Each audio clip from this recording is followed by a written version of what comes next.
Assalamualaikum warahmatullahi wabarakatuh.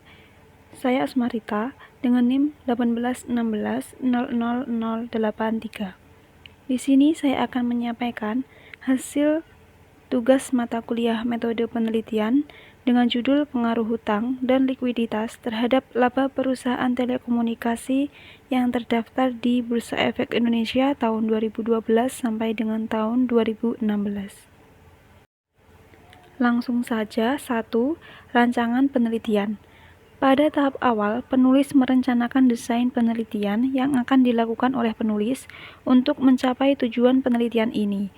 Penulis menggunakan teknik analisis kuantitatif, yaitu suatu bentuk analisis yang menggunakan angka dan perhitungan dengan metode statistik tertentu.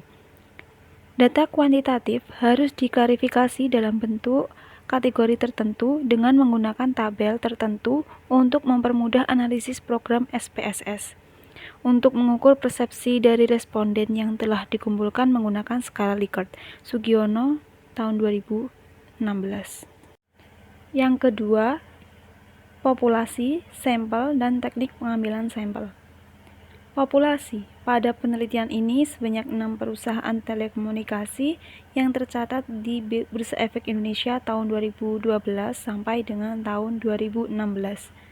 Kemudian sampel yang ditetapkan dengan menggunakan metode purposive sampling, yakni teknik penentuan sampel dengan pertimbangan atau kriteria tertentu. Kriteria sampel meliputi perusahaan telekomunikasi yang terdaftar di BEI selama periode penelitian yaitu 5 tahun. Kemudian perusahaan yang dijadikan sebagai sampel adalah 3 perusahaan yang memiliki laba tertinggi. Kemudian teknik pengambilan sampel. Penelitian ini menggunakan teknik purposive sampling, yaitu peneliti yang menentukan kriteria-kriteria pemilihan sampel yang diinginkan berdasarkan tujuan penelitian. Yang ketiga, jenis dan sumber data. Yang pertama, jenis data. Data penelitian ini diperoleh dari laporan keuangan perusahaan dalam bentuk neraca dan laba rugi perusahaan telekomunikasi yang terdaftar di Bursa Efek Indonesia yang diteliti dari tahun 2012 sampai dengan 2016. Yang kedua, sumber data. Data yang digunakan dalam penelitian ini diperoleh dari website www.idx.go.id serta data yang dibutuhkan berupa laporan keuangan tahunan atau annual report yang diterbitkan oleh perusahaan, jurnal-jurnal, dan literatur lainnya yang berhubungan dengan objek penelitian. Yang keempat, teknik pengumpulan data. Teknik pengumpulan data dalam penelitian ini, yang pertama, pengamatan, yaitu melakukan eksplorasi dan mengkaji berbagai literatur pustaka seperti buku-buku, jurnal, majalah, dan sumber lainnya yang terkait dengan penelitian ini. Yang kedua, dokumentasi, yaitu dengan mengumpulkan data-data dengan cara mencatat hal-hal yang berhubungan dengan penelitian ini. Jenis data yang digunakan adalah data sekunder berupa laporan keuangan per triwulan perusahaan yang terdaftar di BEI dan dipublish secara per tahunnya. Penelitian ini mengambil periode analisis selama 5 tahun dari tahun 2012 sampai dengan tahun 2016. Yang kelima yaitu variabel penelitian dan definisi operasional variabel. Variabel penelitian. Dalam penelitian ini menggunakan 2 jenis variabel. Yang pertama, variabel terikat atau dependent variable. Laba didefinisikan sebagai selisih lebih pendapatan atas beban sehubungan dengan kegiatan usaha. Apabila beban lebih besar daripada pendapatan, selisihnya disebut rugi. Laba atau rugi merupakan hasil perhitungan secara periodik atau berkala. Laba atau rugi ini belum merupakan laba atau rugi yang sebenarnya. Laba atau rugi yang sebenarnya baru dapat diketahui apabila perusahaan telah menghentikan kegiatannya dan dilikuidasikan. Sumarso, 2010. Kemudian variabel bebas atau independent variable. Yang pertama, hutang atau bisa dikatakan X1. Kohler berpendapat dalam buku Koiri dan Ghazali 2005 bahwa hutang adalah suatu jumlah yang harus dibayar dalam bentuk uang, jasa, dan barang. khususnya hutang yang memiliki kriteria sebagai berikut: terjadi atau telah terjadi, kemudian terjadi pada suatu saat tertentu di masa mendatang, misalnya hutang untuk pembiayaan dan hutang yang masih harus dibayar. Kemudian terjadi karena tidak dilaksanakannya suatu tindakan di masa yang akan datang, misalnya pendapatan yang ditangguhkan dan hutang bersyarat. Kemudian yang kedua, likuiditas atau bisa dikatakan X2.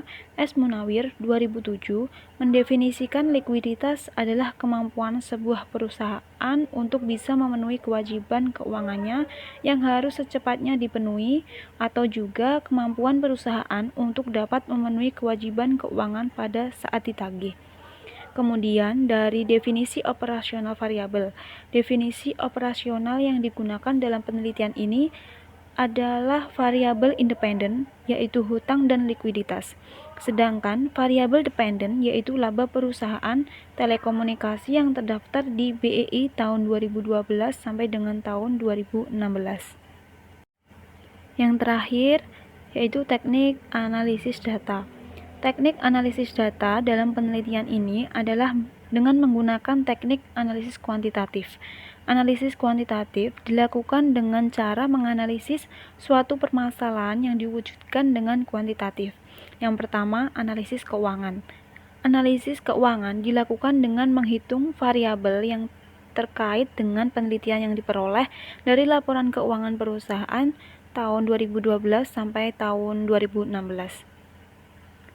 Dalam penelitian ini, variabel bebasnya yaitu likuiditas dan hutang, kemudian variabel terikatnya yaitu laba pada perusahaan telekomunikasi yang terdaftar di Bursa Efek Indonesia. Yang kedua yaitu uji asumsi klasik. Di sini penulis mengambil dua uji asumsi klasik, yaitu yang pertama uji normalitas. Uji normalitas bertujuan untuk menguji apakah dalam model regresi variabel pengganggu atau residual memiliki distribusi normal. Untuk menguji normalitas residual dapat dilakukan dengan uji statistik non-parametrik Kolmogorov-Smirnov dengan pengambilan keputusan jika signifikansi lebih besar dari 0,05 maka data terdistribusi normal, dan jika signifikansi kurang dari 0,05 maka data tidak terdistribusi normal. Ghazali 2013. Kemudian yang kedua, uji multikolinearitas. Sebagai acuan dasar dapat disimpulkan jika nilai toleransi lebih besar 10% dan nilai FIF-nya kurang dari 10, maka dapat disimpulkan bahwa tidak ada multikolinearitas atas variabel bebas dan model regresi. Kemudian jika nilai toleransi kurang dari 10% dan nilai FIF-nya lebih besar 10, maka dapat disimpulkan bahwa tidak ada multikolinearitas antar variabel bebas dan model regresi. Demikian yang dapat saya sampaikan. Apabila ada kekurangan, saya mohon maaf. Wassalamualaikum warahmatullahi wabarakatuh.